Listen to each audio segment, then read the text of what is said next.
نو قارون ته ډېر په طریقه نصیحت وشو. دې قارون ته دې وزن کې کمې زیاتې چې کوي، دې سود خور ته او دې قارون ته چې دا په ناجایزه طریقې په خلکو ظلمونه کړي، پیسې جمع کړي دي او لویه خزانه کړې ده. نو قارون وی چې د دې موسی نه اوس دا خو جنجال جوړ دی راته، بس ته کنه ایمان اسلام وروړي دي کنه ټیکسونه ولې لګې. اوس د موسی علیه السلام خلاف سازش جوړ،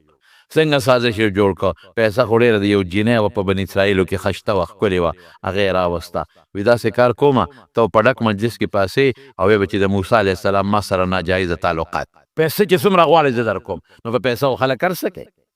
دولت دپاره او پیسو دپاره. جینۍ پوه کړه او پیسې دولت یې ورکړه او دا قارون هغې موسی علیه السلام ته کېناسته. وی یاره دا بني اسرائیل لږ یو پوټې ګډوډ شوي دي، زه یو خشته مجلس جوړومه په دې خپل محل کې جوړو، اعلی مجلس ډوډۍ کومه او دا ټول بني اسرائیل را غواړم او ته به دوی ته لږ نصیحت ورته وکړه. مونځ نه کوي خلک، دینداري نه کوي خلک، باغیان دي. موسی علیه السلام خوشحاله شو چې که خیر په سړي باندې اثر شو، دا خو ډېره ښه خبره ده. جوړ که مجلس د محل په یو لوی ګراونډ کې یو لوی مجلس جوړ که. بني اسرائیل ټول راغوښتل، موسی علیه السلام هم خوشحاله دی چې که خیر قارون سم شو، خلک را غواړي زه ورته نصیحت کوم. ښځې رالل، ماشومان سړي رالل، لوی اجتماع او جلسه جوړه ده. موسی علیه السلام ته کرسی منبر هر څه چې و کېښودلی شو او موسی علیه السلام د دې خلکو ته بیان کوه او چې څومره ګناهونه دي د دې ټولو ذکر وکړه. خلک په ګناهونو سر دی چې خلک سم شي. موسی علیه السلام لګیا دی، خوشحاله دی. قارون ته لنه دعاګانې خیږي، ښه کار وکړه، مونځ کوئ، روجې نیسئ،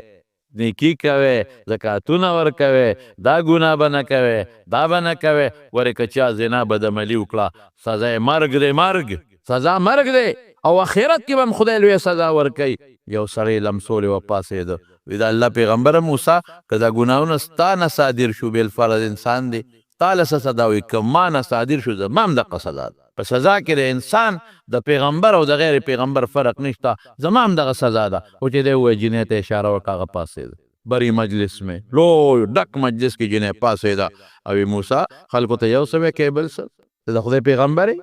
ته خو خلکو ته وایې ګناهونه مه کوه او زناکارۍ مه کوه او ستا ما سره رابع وبت نه دي، ما سره تعلقات د زنا نه دي. اخ خدای پاکه چې دی ووایي د موسی علیه السلام پښتانه وایي، هغه زه درته پښتنو خبره کوم. هلک وایي ځمکې خپو نه مې ځمکه وتښتېده. بیا په پیغمبر چې الزام ولګي دا خو تبعي ده. پیغمبر خو داعي دی،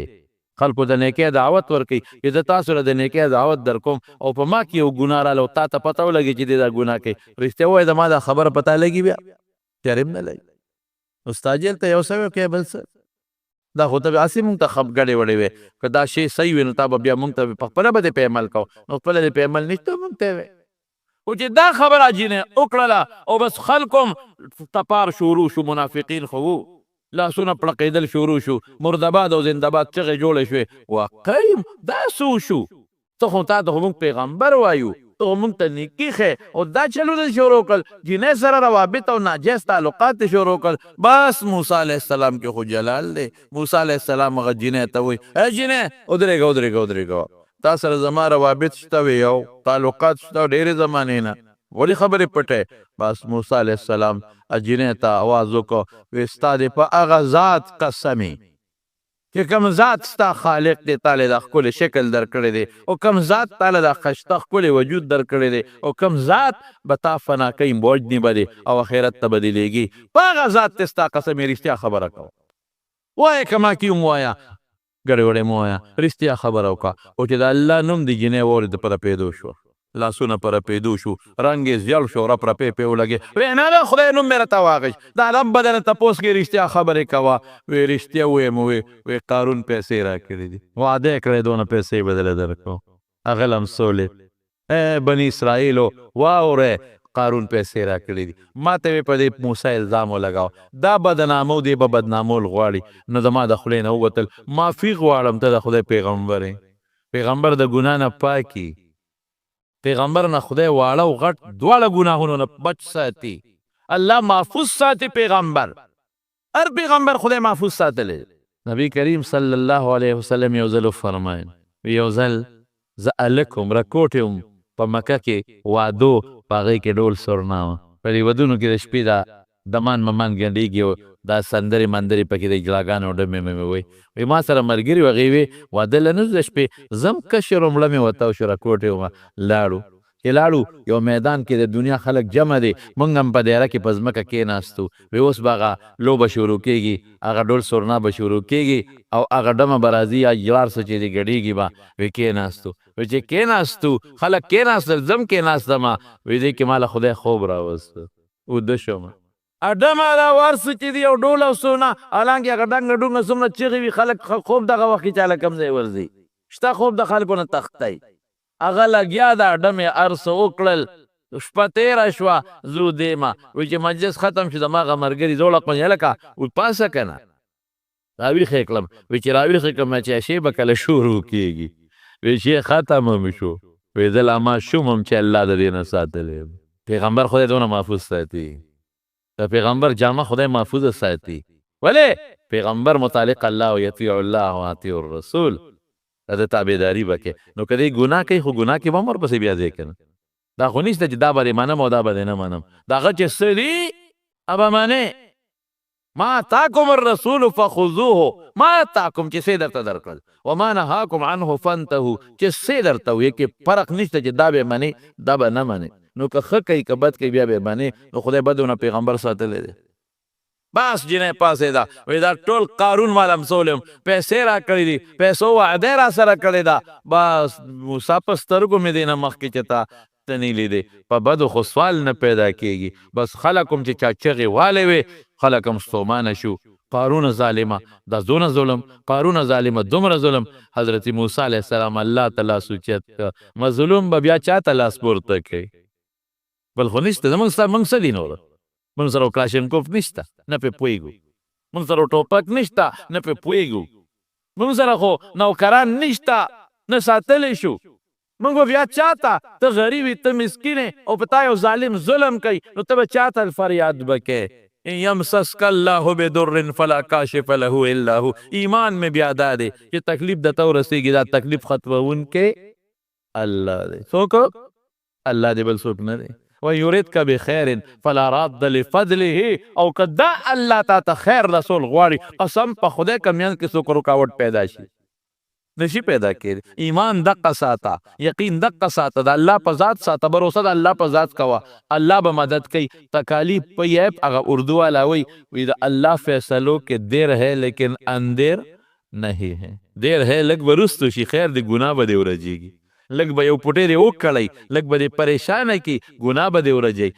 یو خدای دله جنت کې یو مرتبه لیکلی ده رب نبي علیه السلام فرمایي یو سړي له مې جنت کې لویه مرتبه نیولې ده لوی بلډینګ مې جوړ کړی دی لوی محل مې ورته ساتلی دی د ده دونه عمل نشته چې په عمل ور ورسي د دونه عمل نشته چې په هغه عمل ورته ور ورسي نو داسې تکلیف ټک ټوک پې راولمه نو په هغې وله مرتبه اوچته کم نه ور ورسو نو د دنیا د تکلیفونه به راځي مشکلات به راځي او انشاءالله ګټه به د مظلومي د ظالم بني بیا بیا به د الله مدد اوهو چې پیغمبر مبارک فرمای صادق او مصدوق او د الله نه نقل کوي چې رب العالمین فرمای اے مظلومه لانصرنک ولو بعد حین لږ ساعت پس دی وي خو مدد به دې کوم او مضبوط الفاظو سره وي لانصرنک ولو بعد حین سموده پس به دې خو مدد به دې کوم مایوسه کېږه خیر دی دې تکلیفاتو سره د ګناه لرګړر کوم دې سره مرتبه دې بلندوم مدد به دې کوم زما وروڼو بس موسی علیه السلام جوش کې راغی او یا الله سوچو ما سره الله ستا پیغمبر سره سوچ په دا مجلس کې الله مال دولت ته قارون له ورکړه ربه دا فیدې تیلی الله زه خو یې رسوا کړم زه خو یې بدنام کړم وی وایه موسی چې څه دی خوښه اختیار مې درکړه وی ښه وی ځمکې راکاږه ځمکې بس قارون ته ځمکه وشلې د محل هم لاندې لاړ او قارون هم روان شو د کونډو پورې لاړ اے موسی معاف مې کا وی نوره راکاږه چیغې وی موسی معافي غواړم وی راکاږه ځمکې چیغې والې الله اے موسی معاف مې کا غلطي مې کړې ده په ډول مجلس کې چیغې وام ما کړې دي غلطي کړې ده معاف مې کا وی راکاږه نوره ځان ته غیب شو په ځمکه خدای ور دننه که او رسول الله مبارک فرمایي په دا خپه تاویږي تر قیامته پورې به ورو میچن کې لاندې روان دی محل هم لاړ، دولت هم لاړ، سرم لاړ، سپین هم لاړ. او موسی علیه السلام آواز وکړه د څوک ملګري یې چې څوک یې ورسره ودرېږي ګنې باقي ته یې خوا شوې. صرف 2 ظالمان ورسره پاتې شو، باقي ټول توبهګار شو. 2 هم ورسره لاړل، هم ځمکې راښکل. قارون لاړ، ختم. چې چا به لاسونه مږل، اوهو موږ هم قارون غوندې دولت پکار دی، اوهو داسې بنګله موږ وي څنګه به وه، اوهو داسې غلامان نوکران زموږ یې ښه به وه. هغې بیا وی افسوس چې داسې نه وو. شکر دی چې داسې نه وو، شکر دی چې نو محل لاړ، مال سره سپین هر څه په ځمکه لاړل. الله پاک ډېر عجیبه پیغمبر سره داسې کله نیازبینې او خسته ښکلې خبرې هم کوي. د پیغمبر محبوب دی رب العالمین، ډایرکټ نسبت دی. موسی علیه یخ شو، الله بالکل یخ شو. ډېرې چغې درته وویلې، معاف دې نه که. الله څنګه مې معاف کړی وې؟ که دا تا ما سره مدد ربه نه وې کړې، خو زما یو ټکي چا نه منه. خلکو به وي ته کیسه او دا څه دي او دا جینۍ ودې ویروله، نو ځکه منکره شوه، یا به خلکو دا بدنامي به کوله. نو وی ښه ګوره مه کوه، ډېر ارو رحم دې رانغې. نه الله په داسې ظالم رحم نه دی پکار. وی ډېر سپیرو قارون کنه. الله وی موسی ډېر سپیرو قارون ډېر سپیرو. تا ته چغې والې، نو که یو چغې ما ته والې وې ما بخه، یو چغې ما ته دې وخت کې والې وې چې الله، نو ما به بخلې. خو سپیره ما ته چغه ونه واله، تا ته چغې والې. سازش یې جوړ کړه د موسی علیه السلام خلاف. پکې ګیر شو که نه شو؟ او داسې ګیر نه شو تر قیامته پورې ګیر دی. نن سبا د سړي د مرګ خلاف سازش جوړ کا، سړی دې مړ کا. رسول الله مبارک فرمایي ای مسلمانانو واورئ، اے مسلمانانو چې کوم ځای اواز دی واورئ، سوچ سره واورئ، سوچ سره. رسول الله مبارک فرمایي چې څوک د چا په مرګ کې په 2 ټکو شریک شو، په 2 ټکو، د قیامت په ورځ به په دا تندي لیکلي آیس من رحمت الله، چې دا سړی د خدای د رحمت نه مایوس دی. تندي باندې به دا مهر لګېدلی، مهر قیامت په ورځ 2 ټکو باندې. تا سازش جوړ که مسلمان دی مړ که. زه به بچ شم، دنیا کې به بچ شي، قبر کې به څه کې. زه به بچ شم، اخرت کې به څه کې. او بچ کېدل نشته، خبرې ښکاره کېږي. پښتانه وي دیوالونه ملونه وي، یا به تم لاس مروړ وی. اوهو هغه لاړ غریب، اخو هسې مړ شو. غریب خو لاړ هسې مړ شو. هغه سره خو که تا ظلم کړي شهید دی که، اخو جنت ته په لنډه ور ورسېده. لیکن تا ظالمه سونه او درد او مور دی ولا سونه او درد وله. د ماشوم چې دا مور لوی کړی دی په اسانه لویږي، پلار دی ولا سونه او درد، قوم دی ولا سونه او درد. یا ظالمه د 25,000 روپو دپاره، یو 10,000 روپو دپاره دا تاسو وګورئ. نن دا کشر کول ټول په دې غم اخته دی. دا څو مړي وشو په دې څو ورځې کې، پیسو دپاره بل څه دپاره ملکي بوزي او مړي کی، او د هغې د پاسه بیا وروسته پولیس یې ونیسي، بیا پته ولګي. دی وایي دا خبره پټه پاتې شي، پټه خو پاتې نه شوه. سازش خطرناک شی دی، سازش به نه کوې. او که دې وکړه دنیا کې هم نشي پټېدی. واوره نبی کریم صلی الله علیه وسلم فرمایي، وایي که یو ګناه دې داسې وکړه چې د هغې ضرر دې بل مسلمان ته ورسو،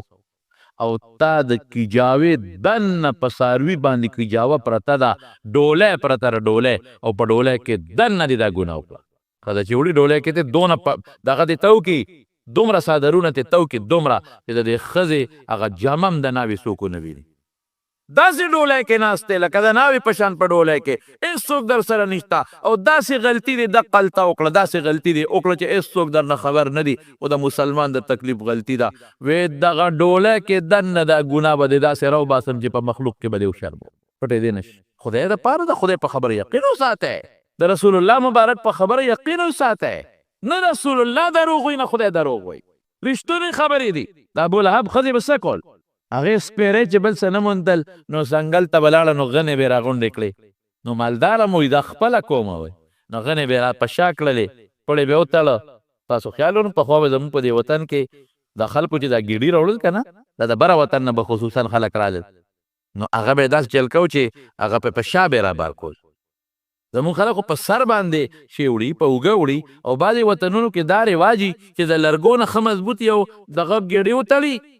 هغه ګیډې اوچت کړي ځان ته په یو لوړ ځای کېږدي، او په شی راواړئ، او بیا ما ته پته ده هغې هغه یو پړی غوندې وي، هغه دې سینې ته واړئ، او د لاسونو سره هغه پړی کلک نیولي،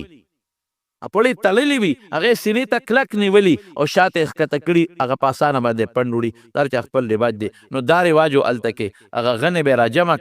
کړې او بیا به یو غټه تیږه وه په هغه تیږې د پاسه به یې پنډو تړه نو تیږې سره به ودرېده او هغه غنې به یې په شا راواړولې پړې به یې د سینې سره نیولې د رسول الله مبارک ته تکلیف ورکو چې په لار راځي چې خپو کې غنې لاړې شي خپې مبارک یې خوږ شي جامې یې وشلېږي څوک ورکره دي چې هغه له هم تکلیف میلو شي الله وایي مه کوه سازش نه صبرېږي د سازش نه دقسې د غنو لوی پنډ یې اوچت که او په یو تیږه د پاسه کېښود او پړې پته وتړه او دې غاړه ودرېده چې د پړې د ګېډې په شا راوړم پړې سینې ته که خو چې ګېډې یې سینګ داسې په شا راوړو جبریل علیه السلام ګېډې له بل طرف ته دیکه ورکړو دا د هغه تیږې نه یو خوا د ګېډې بل خوا دی هغه پړې دې مرۍ ته پرېوته وامرأته حمالة الحطب یو معنی دا ده یو معنی بله ده چې دا د پیغمبر غیبت کوي کنزل کوي سپکې وي یو معنی دا ده عقل ته پالسي شوه غنې راونه رسېدې لیکن غنو خپله د خدای قهر ته ورسوله عذاب ته ورسوله نو عبدالرحمن بابا خو زه کوي کوهي مه که نه د بل سړي په لار کې چېرې ستا به د کوهي په غاړه لاړ شي نو سازش خطرناک شی مسلمان سره مدد وکړه نبی علیہ السلام فرمائی وی ظالم سرم مددو کا مظلوم سرم مددو صحابه دې تپوس کی الله رسوله د ظالم د مدد خو مونږ پیژنو د مظلوم د مدد خو پیژنو ظالم سره څنګه مدد وکم وی ظلم نه منې کا هغه ظلم کوي منې کا دا د ظالم سره مدد دی ګناه نه دی بچ کا ظلم نه دی بچ کا هغې نه منې کا نه نه نه مونږ چې ظالم لږ ظلم کوي زه دې ملګری یم تکش راونیس هېڅ پته یې نه لګي مړه غیب یې کا پته به یې مونه لګي مړه لرې که ورکې که مخې نه یې خوا کا پته به یې ونه لګي پته به ونه لګي او ستا به پته ولګي الله فرمایي ولا یحیق المکر السیئ الا بأهله چاله چې خطرناک سکیم او سازش جوړی پوه شه چې دا پیکاله ځان ته اچو هغه وخت سره سوچ وکړه چې دا پیکاله زه بل ته نه اچومه دا پیکاله جوړوم بل له خو دا به زما مری کې پرېږدي دا به زما د زوی مری کې پرېږدي دا به زما د پلار مری کې پرېږدي په دنیا کې به هم پرېږدي او په آخرت کې به هم پرېږدي دا خو موږ په سترګو ولیدل که صابري څوک سامري د موسی علیه السلام زمانه کې زرګري به یې کول یو ښه عمل دی خلک کوي هر قسم عملونه کوي زرګري به یې کول موسی علیه السلام چې کله بني اسرائیلو نه ځان سره واغېستلو ته نو دوی یې کالي د فرعون د قوم نه راغونډ کړله هغه واقع اوږده ده خو مختصر مونږ واده لرو مونږ کې خادي ده دوی خو نوکرانو ده فرعون د قوم ښځو وړو به ټولې نوکرۍ کولې ماله کالي ده که زمونږ نه یې راغونډ کړل چې کله دوی لاړل د فرعون قوم خدای هلاک کړ موسی علیه السلام او قوم بچ شو او موسی علیه السلام تور ته لاړ غر ته لاړ الله پاک سره ملاقات ته لاړ او الله وغوښته چې راشه زه یو قانون دله در کوم چې دا بن اسرائیل ژوند تېری کې د هغه قانون مطابق ژوند تېر کړي یو کتاب دله در کوم نو موسی علیه السلام هلته لاړو 13 ورځې یې هلته یو چله وویستله مونږ ورته چله وایو دا فارسي لپاره چهل څلوېښتو ته وایي دا خو 13 شوې اخره کې 40 شوي دي 13 ورځې الله ته عبادت وکړو 13 ورځې پسې الله سره ملاقات او مسواک یې ومږه الله په هغې یو پوټې غوندې دغه شو چې تا مسواک ولې ومږه نو دا روجهدار د بوی د خولې نه چې وځي هغه په ما د مشکو نه خشته لګي یو 10 ورځې نورې روجې ونیسه نور عبادت وکړه نو موسی علیه السلام 10 په نورې ونیوې 40 یې پوره کړې فتم میقات ربه 40 یومه 40 ورځې پوره کړې دلته سامري دا منافق و قارون منافق و دا سامري منافق و منافقین خو شته که د رسول الله مبارک زمانه کې نو منافقین عبدالله ابن ابی او د هغه ملګري د دنیا منافقینو مونځ به هم کوو رسول الله مبارک سره ظاهر کې به یې روجې هم نیولې خیراتونه به هم کول جهاد له به هم تلله جهاد د عبدالله ابن ابی په جهادونو کې هم د رسول الله مبارک سره ملګري پاتې شوي خو د الله پیغمبر نه دی منلی په رسول الله مبارک کې هغه الزامونه لګولي دي هغه الزامونه چې پیغمبر یې اړه دردولی دی لیکن رسول الله مبارک له عجیبه خودي خدای ورکړی دا عبدالله ابن ابی منافق چې کله مړ شو زوی سوچه مسلمانو راغی رسول الله مبارک ته وی زما پلار مړ دی وصیت یې کړی دی چې ما له به خپل کمیس راکوي ما به د پیغمبر په کمیس کې پخه وی او جنازه به م راباندې کوي نبی علیه السلام یې ډېره ښه ده ور منافق دی ظالم بچی څومره سپیره دی دومره خو منې چې د کمیس به ماله فایده راکړي جنازه به ماله فایده راکړي او زوی سوچه مسلمانو کله کله د پلار د رسول الله مبارک په سر به پلار سر په جګړه مو راغی نبی علیہ السلام لا وی د الله رسول پلار مې مړ شو کمیس ولا راکا حضور پاک بالکل درکو ولې کې کمیس ولې ورکو ځکه یو وخت چې عباس د نبی علیہ السلام تر د بدر په قیدیانو کې گرفتار شو نو کمیس نو دی عبد الله ابن ابی د پیغمبر علیہ السلام تر عباس د کمیس ورکړو بدل ولا خلاصو کمیس ورک و چې جنازه تیار شي ماته وای جنازه تیار شو رسول الله مبارک سره صحابه الله و جنازه ته ورمخ کې شو حضرت عمر راغی قسم دی عمر هم ډېر لوی بادر انسانو ها کله چا پلار مړ شي او د زمانه کافر می او د بچو خو پیړه خوږي کنه د بچو زړه خو به دردېږي کنه او زه چا پلار مړ دی او ته ورځې او غزوی ته د پلار بد وې او ویل شي اسی که بد وې بیل ده او چې پلار مړ پروت ته او ته دې زوی ته وې مړ ستا پلار خو خراب سړی دو والله کته روغ روزي خدما مړ پلار دې زما له درد دې زما پلار پسې خبره کې خو چې څنګه راځي ته ور مخ کې شو حضرت عمر نه غراغي سینې سره وته ودرېد الله رسول په چا جنازه کې د خدای په دشمن د خدای دشمن دی یعنی ټول قوم ولاړ دی د خزرج قبیله و لوی قوم ولاړ بچی ولاړ دي نوسی ولاړ دي وريرونه ولاړ دي رشتہ داران ولاړ دي لیکن عمر کې ایمان په چا جنازه د خدای په دشمن العدو بالله د خدای په دشمن جنازه کې القائل يوم كذا وكذا كذا وكذا پلان کې رو دي نو کې دا تاسو نه کې دا بوله ګول تاسو نه دي لا ګول رسول الله مبارک مسکی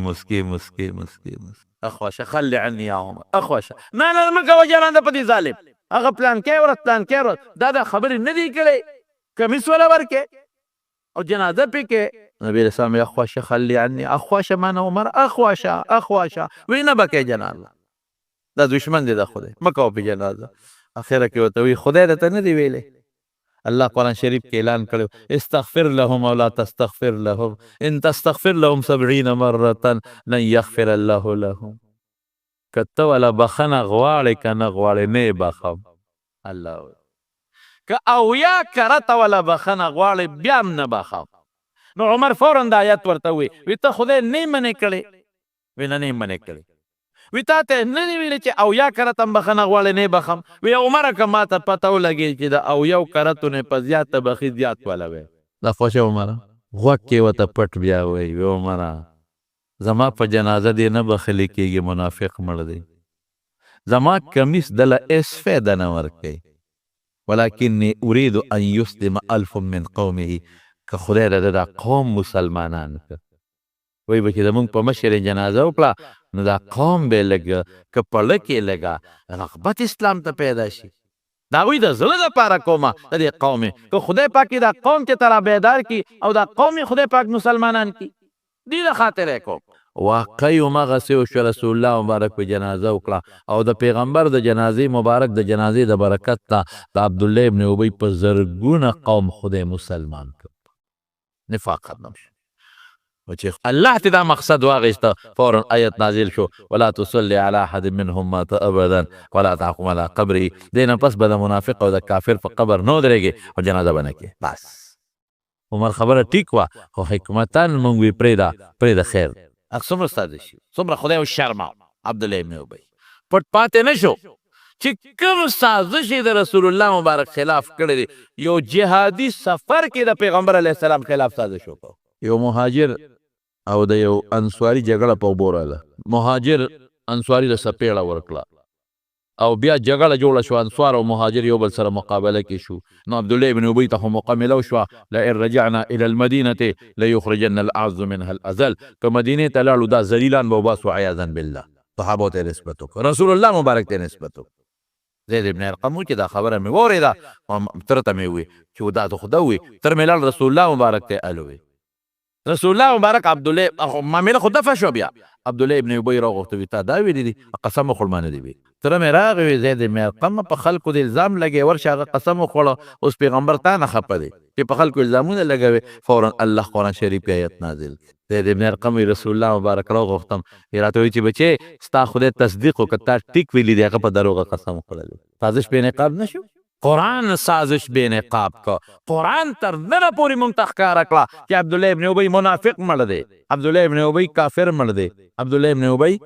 د منافقینو سردار دوزخ لتلی. نو سازشونه دا ډېر خطرناک شی دی. د بل په مرګ کې، د مسلمان په بېعزتۍ کې، د مسلمان په عزت اخیستو کې او د مسلمان په مرګ کې، د مسلمان دولت ته سترګې خړولو کې پام کوي. مسلمانانو توبه وباسئ چې سازش کې شریک نشئ.